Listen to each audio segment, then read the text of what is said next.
नमस्कार।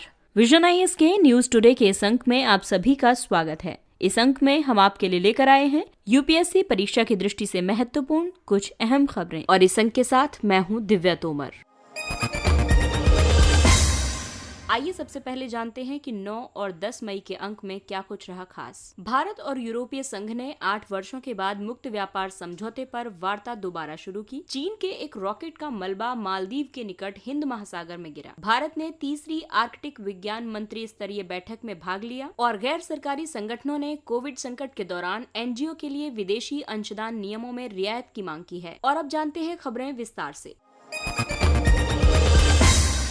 भारत और यूरोपीय संघ ने 8 वर्षों के बाद मुक्त व्यापार समझौते पर वार्ता दोबारा शुरू की है। आपको बता दें कि पहली बार द्विपक्षीय व्यापार और निवेश समझौते यानी bilateral trade and investment agreement BTIA के लिए वार्ता वर्ष 2007 में आरंभ हुई थी। हालांकि वर्ष 2013 से प्रशुल्क, बाजार पहुंच और डेटा सुरक्षा स्थिति आदि मुद्दों पर गतिरोध बना हुआ है। भारत यूरोपीय संघ BTIA के संदर्भ में कई मुद्दे हैं, जैसे यूरोपीय संघ की मांगे हैं कि ऑटोमोबाइल पर शुल्क में कटौती, शराब, स्पिरिट आदि पर कर में कटौती, एक सुदृढ़ बौद्धिक संपदा व्यवस्था, भारत के डेटा स्थानीयकरण मानदंडों में छूट होनी चाहिए, भौगोलिक संकेतक के साथ अपनी सभी वस्तुओं की सुरक्षा आदि। वहीं भारत की मांग ये है कि डेटा सुरक्षित स्थिति प्रदान की जाए। ये भारत के सूचना प्रौद्योगिकी क्षेत्र के लिए महत्वपूर्ण होगी। कुशल श्रमिकों की अस्थायी आवाजाही पर मानदंडों की सुगमता, सैनिटरी और फाइटोसैनिटरी तथा व्यापार के समक्ष तकनीकी बाधाओं से संबंधित मानदंडों में कुछ छूट प्रदान की जाए। बैठक के अन्य प्रमुख परिणाम ये रहे कि डिजिटल और अवसंरचनात्मक परियोजनाओं पर सहयोग के लिए योजना के निर्धारण के लिए एक कनेक्टिविटी पार्टनरशिप दस्तावेज अंगीकृत किया गया। पुणे मेट्रो रेल परियोजना के लिए $150 मिलियन की दूसरी किस्त के लिए अनुबंध पर हस्ताक्षर किए गए। निवेश संरक्षण और भौगोलिक संकेतकों पर समझौतों के लिए वार्ता आरंभ करने का निर्णय लिया गया। बैठक में आर्थिक संबंधों को गहन करने पर विचार किया गया। साथ ही संबंधों को विविधीकृत करने की इच्छा का प्रदर्शन करते हुए विश्व व्यापार संगठन से संबंधित मुद्दों, विनियामक सहयोग, बाजार पहुंच मुद्दों और आपूर्ति श्रृंखला लोचशीलता पर एक डेडिकेटेड संवाद की घोषणा की गई। यूरोपीय संघ भारत के लिए रणनीतिक रूप से महत्वपूर्ण है। वर्ष 2018 में संपूर्ण यूरोपीय संघ भारत का सबसे बड़ा व्यापारिक भागीदार था। वर्ष 2018-19 में दोनों का द्विपक्षीय व्यापार $115.6 बिलियन था। यूरोपीय संघ चीन से भारत की ओर अपनी मूल्य श्रृंखला में विविधता लाने का इच्छुक है, इसलिए भारत के साथ व्यापार समझौते में इसके हित निहित हैं।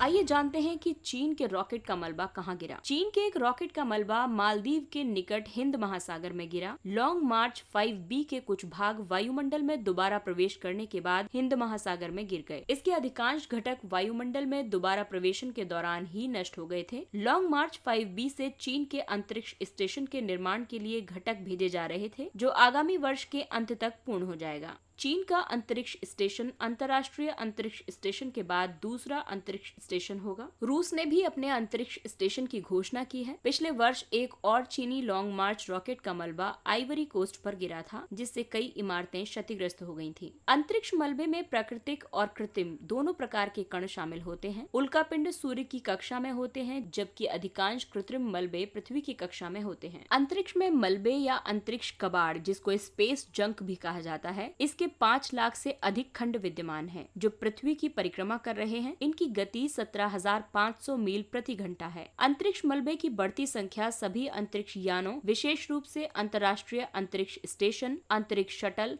और मानव युक्त अंतरिक्ष यानों के लिए संभावित खतरे में वृद्धि करती है। आइए अब आपको बताते हैं केसलर सिंड्रोम के बारे में। नासा के अंतरिक्ष मलबा विशेषज्ञ डॉन केसलर के पर्यवेक्षण के अनुसार एक निश्चित क्रांतिक द्रव्यमान के बाद अंतरिक्ष मलबे की कुल मात्रा बढ़ती रहेगी। टकराव से अधिक मलबे का सृजन होगा और परिणाम स्वरूप एक श्रृंखला अभिक्रिया में अधिक टकराव होंगे। आइए अब आपको बताते हैं अंतरिक्ष मलबे से निपटने के लिए इजाद की गई प्रौद्योगिकी के बारे में। Net capture. इसमें एक जाल होता है जिसे लक्षित क्यूब सेट पर परिनियोजित किया जाएगा। दूसरा है हार्पून कैप्चर। इसे निरूपक उपग्रह पैनल सामग्री से निर्मित एक लक्ष्य प्लेट पर प्रक्षेपित किया जाएगा। और तीसरा है विजन आधारित नेविगेशन। ये कैमरों और लिडार यानी लाइट डिटेक्शन एंड रेंजिंग का उपयोग करते हुए प्रोसेसिंग के लिए मलबे से संबंधित डेटा को पृथ्वी पर वापस भेजेगा। और चौथा है डी ऑर्बिटिंग प्रक्रिया। इस प्रक्रिया के तहत जैसे ही ये पृथ्वी के वायुमंडल में प्रवेश करेगा, अंतरिक्ष यान का स्वतः ही दहन हो जाएगा जाएगा और कोई भी मलबा शेष नहीं बचेगा। अगली खबर आर्कटिक क्षेत्र से। भारत ने तीसरी आर्कटिक विज्ञान मंत्री स्तरीय बैठक में भाग लिया। आर्कटिक साइंस मिनिस्ट्रियल 3 संयुक्त रूप से आइसलैंड और जापान द्वारा आयोजित किया गया है। ये एशिया में आयोजित प्रथम मंत्री स्तरीय बैठक है। ये गैर आर्कटिक राष्ट्रों द्वारा संचालित आर्कटिक विज्ञान अनुसंधान के मूल्य को रेखांकित करती है। ASM 1 को वर्ष 2016 में संयुक्त राज्य अमेरिका द्वारा और ASM 2 को वर्ष 2018 में जर्मनी द्वारा आयोजित किया गया था। ASM बैठकों के आयोजन का उद्देश्य आर्कटिक क्षेत्र के बारे में सामूहिक समझ को बढ़ाने और पर्यवेक्षणों को सुदृढ़ करने के साथ साथ इसकी निरंतर निगरानी करने पर बल देते हुए शिक्षाविदों, स्वदेशी समुदायों, सरकारों और नीति निर्माताओं सहित विभिन्न हितधारकों को इस दिशा में अवसर प्रदान करने के लिए किया गया है। इस वर्ष का विषय knowledge for a sustainable Arctic है। आइए अब जानते हैं भारत की आर्कटिक में क्या संलग्नताएं हैं। भारत को वर्ष 2013 से आर्कटिक परिषद में पर्यवेक्षक का दर्जा प्राप्त है। आर्कटिक परिषद आर्कटिक सहयोग के लिए एक उच्च स्तरीय अंतर सरकारी मंच है। इसे पर्यावरण संरक्षण और सतत विकास के दोहरे अधिदेश के साथ स्थापित किया गया था। इसके सदस्य राष्ट्र हैं कनाडा, डेनमार्क, फिनलैंड, रूस, संयुक्त राज्य अमेरिका, आइसलैंड, नॉर्वे और स्वीडन। हाल ही में एक प्रारूप आर्कटिक नीति दस्तावेज जारी किया गया है। ये भारत की आर्कटिक नीति के 5 स्तंभों की रूपरेखा प्रदान करता है और ये 5 स्तंभ हैं: वैज्ञानिक अनुसंधान, अर्थशास्त्र और मानव विकास, संयोजकता, वैश्विक अभिशासन एवं अंतर्राष्ट्रीय सहयोग तथा भारतीय मानव संसाधन क्षमताओं का विकास। आर्कटिक क्षेत्र आर्कटिक वृत्त के ऊपर के क्षेत्र को संदर्भित करता है। इसके केंद्र में उत्तरी ध्रुव के साथ आर्कटिक महासागर शामिल है। अगली खबर गैर सरकारी संगठनों से जुड़ी है। NGOs ने कोविड संकट के दौरान विदेशी अंशदान नियमों में रियायत की मांग की है। विदेशी अभिदाय विनियमन संशोधन अधिनियम FCRA 2020 का उद्देश्य विदेशी अभिदाय अंशदान के अंतर्वाह और उनके पंजीकरण के लिए निर्धारित की गई गतिविधियों के लिए उस अंशदान के उपयोग की अधिक पारदर्शिता सुनिश्चित करना और प्रभावी निगरानी करना है। इसके प्रमुख प्रावधानों की बात करें तो इसमें कुछ व्यक्तियों को किसी भी विदेशी अंशदान को स्वीकार करने से निषिद्ध किया गया है। विदेशी अंशदान किसी अन्य व्यक्तियों को तब तक हस्तांतरित नहीं किया जा सकता जब तक कि ऐसे व्यक्ति को विदेशी अंशदान स्वीकार करने के लिए पंजीकृत नहीं किया गया है या उसने विदेशी अभिदाय प्राप्त करने के लिए अधिनियम के तहत पूर्व अनुमति प्राप्त कर ली है। इसने केंद्र को संक्षिप्त जांच यानी समरी इंक्वायरी करने और उल्लंघनकर्ता को विदेशी धन का उपयोग न करने का आदेश देने का अधिकार प्रदान किया है। FCRA के तहत पंजीकरण कराने वाले NGOs को 31 मार्च 2021 तक भारतीय स्टेट बैंक की एक निर्दिष्ट शाखा में खाता खोलने का निर्देश दिया गया था। प्रशासनिक व्यय की सीमा 50% से घटाकर 20% तक कर दी गई है। आइए अब जानते हैं कि किस प्रकार की रियायतें NGOs को कोविड से निपटने में मदद करेंगी। देश के गैर सरकारी संगठन राष्ट्रव्यापी सार्वजनिक स्वास्थ्य आपातकाल के दौरान कोविड-19 रोगियों की मदद के लिए विदेशी धन और दान का उपयोग कर सकते हैं। ग्रामीण और अर्ध शहरी क्षेत्रों में लघु गैर सरकारी संगठनों को चिकित्सा एवं लॉजिस्टिक सहायता प्रदान करने में सहायता कर सकते हैं। ये रियायतें गैर सरकारी संगठनों से संबद्ध कर्मचारियों के तत्काल वेतन का भुगतान करने में मदद करती हैं।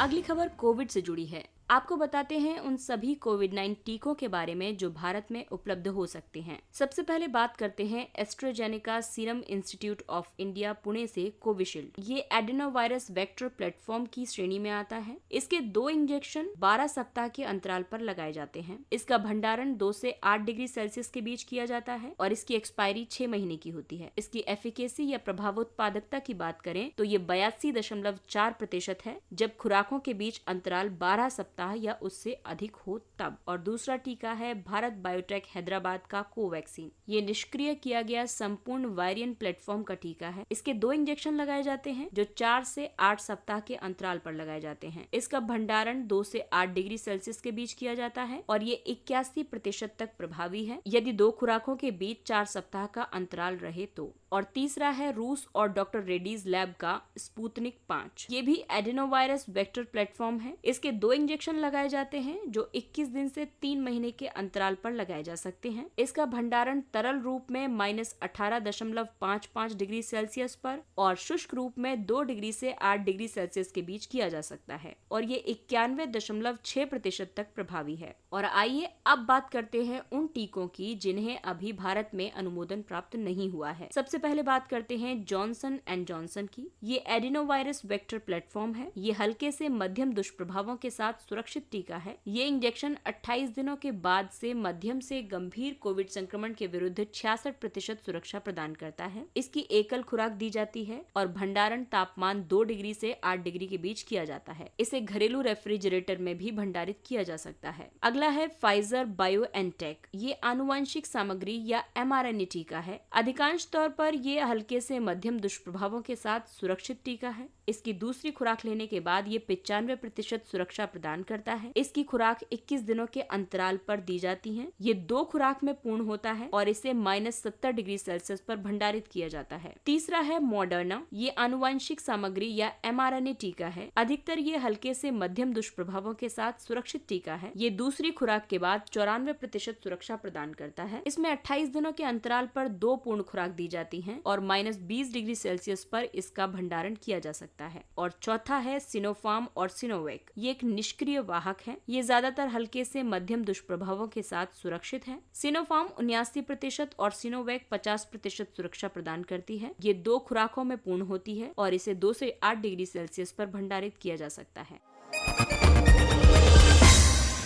आइए अब नजर डालते हैं कुछ संक्षिप्त किंतु महत्वपूर्ण खबरों पर। 2-डीऑक्सी डी ग्लूकोज। DCGI ने डॉक्टर रेड्डीज लेबोरेटरीज हैदराबाद के सहयोग से रक्षा अनुसंधान एवं विकास संगठन DRDO की एक प्रमुख प्रयोगशाला नाभिकीय औषधि एवं संबद्ध विज्ञान संस्थान इनमेस द्वारा विकसित कोविड-19 की ओरल ड्रग 2DG को स्वीकृति प्रदान की है। ये वायरस से संक्रमित कोशिकाओं में जमा हो जाती है और वायरल संश्लेषण और ऊर्जा उत्पादन को रोककर वायरस के विकास को रोकती है। वायरस से संक्रमित कोशिकाओं में इसका चयनात्मक संचय यानी सेलेक्टिव एक्यूमुलेशन इस औषधि को विशिष्ट बनाता है। ये अस्पताल में भर्ती मरीजों को तेजी से ठीक करने में मदद करती है और पूरक ऑक्सीजन निर्भरता को कम करती है।